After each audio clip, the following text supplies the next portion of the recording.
So Manny and I are working over here at Barndow 214, and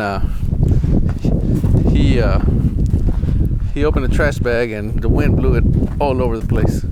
So now he's having to pick up the stuff the wind blew away. Here, you might want to save this for toilet paper. Look at Manny, he's afraid of coronavirus.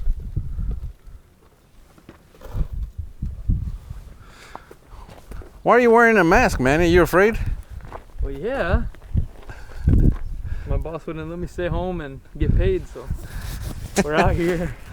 They ran out of gloves. They ran out of gloves? Yeah, they ran out of gloves, so I haven't been touching anything. Just been bumping elbows. So as you guys saw, we chased some cracks in the concrete because we're going to coat all these porches. So we're gonna use some, what is this? qwickjoint 200. Okay, so what is this, Manny? It's a Polyurea floor joint filler. Mm-hmm. So what do you have to do? You have to mix this for about 30 to 45 seconds. It said on the instructions. Mix it or shake it? Shake it. Shake it. Okay. Yeah, shake it for about 30 to 45 seconds. Then after that, you want to go ahead and take off this tab here in the front. Okay. And then put on your nozzle. Uh-huh. And before you start filling in your cracks, you want to get it started and make sure it has the same consistency because it's a 2-part. Okay. So you don't want to have more. So you want to make sure that they're mixing properly. Yeah, exactly. Okay. You want to make sure that they're mixing properly. So once you get the same consistency, then you can go ahead and start filling in the cracks. Okay. Cool. Like a syringe. Oh, good one.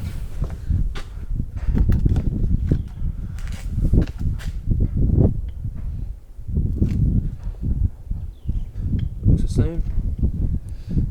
Looks good. Yeah. All right. You got a rag or something? Yeah. No. Oh, shit. Point it up. Point it up. Get in the grass. Get in the. Okay, so we went ahead and checked it first to make sure it's mixing properly, and now he's gonna go ahead and start filling the cracks.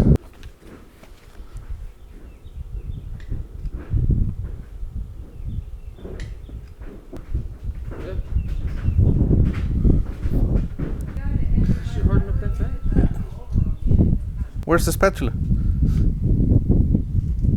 It's supposed to self-level. See over there, it's sinking.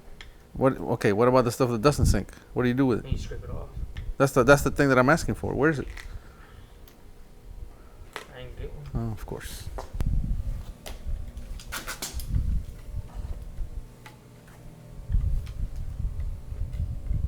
So after the polyurea sets up, you can scrape off the excess, just like Manny's doing right now.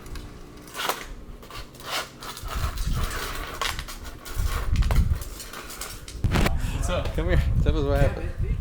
So basically what happened is, well, the first one, it said fast acting, but What are we talking about? okay, so we're talking about the qwickjoint 200. It's the main component is polyurea. So we mixed it, I shook it, and I put the nozzle. What's this wee stuff? Oh, I shook it. You know, I shook it up and I mixed it, put the nozzle on. Once it started mixing together, that's whenever I went to go grab some rags. And I come back and I start trying to squeeze the nozzle, and well, nothing comes out. So, so I had to switch the nozzle. Why didn't it come out? Because it dried up. It was just in a matter of like 30 seconds to even a minute. It was already dried up, so had to put on another nozzle, and I'm going, and I guess I wasn't going fast enough, and so again, I get halfway through the crack and it's already dried in the nozzle. It's like, We were doing a color chip flooring system, okay? And typically it's done with epoxy. You know, we use, I think it's epoxy 550. Don't quote me on this, but some along those lines. You put down the epoxy 550, you throw the chips on there, okay?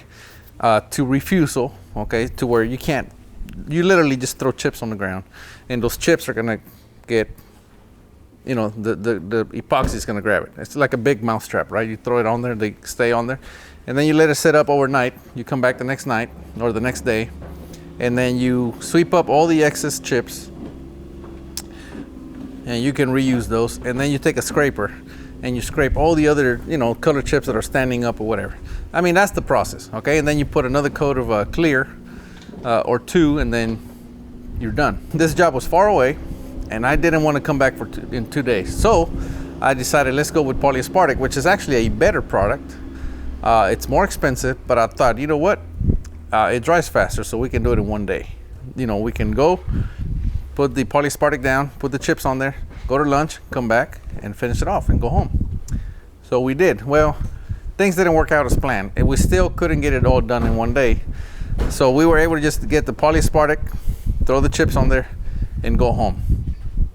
The next day, we came back, and when I'm scraping the chips off, you know, we picked up all the chips. When I'm scraping, I peeled up about that big of a piece of polyaspartic.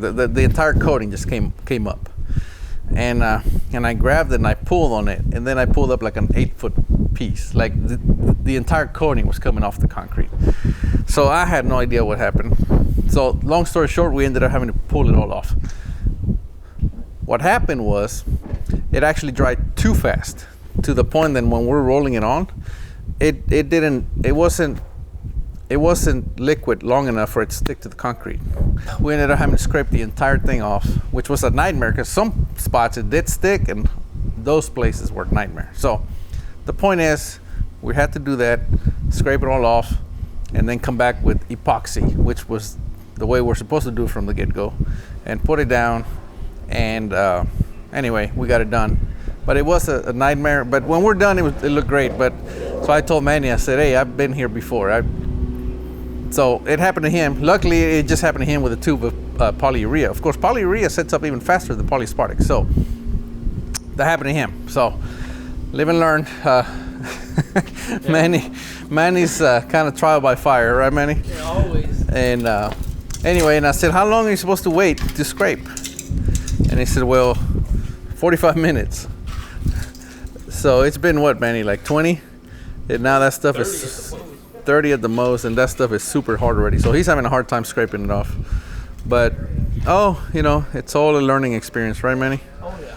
Anyway, as you can see, some spots I got it on there real thick, so I was trying to go real fast, but it doesn't matter, we'll scrape it off. So we're gonna put a coating, polyurethane, over all these porches, kind of like a light gray to match the house.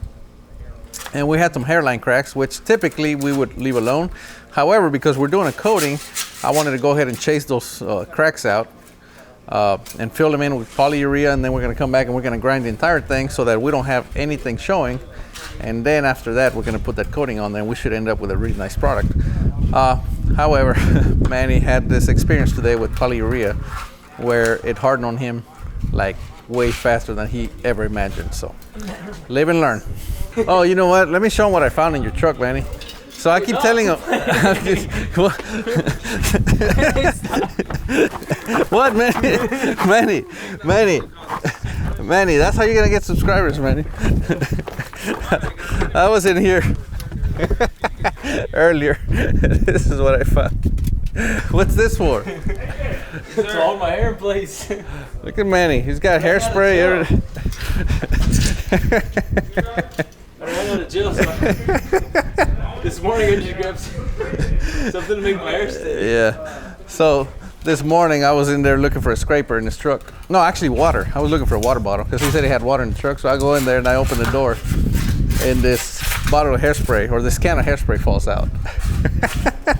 So anyway, I've been having fun all day about this because Manny gets a bit embarrassed about his hairspray, but he just cares so much about his hair. Let me see, Manny. Let me see your hair. Huh? It wore off. It's humid. We're working, but we're having fun, so you gotta have fun. Anyway, we'll see you guys next time. We are Texas Barndominiums.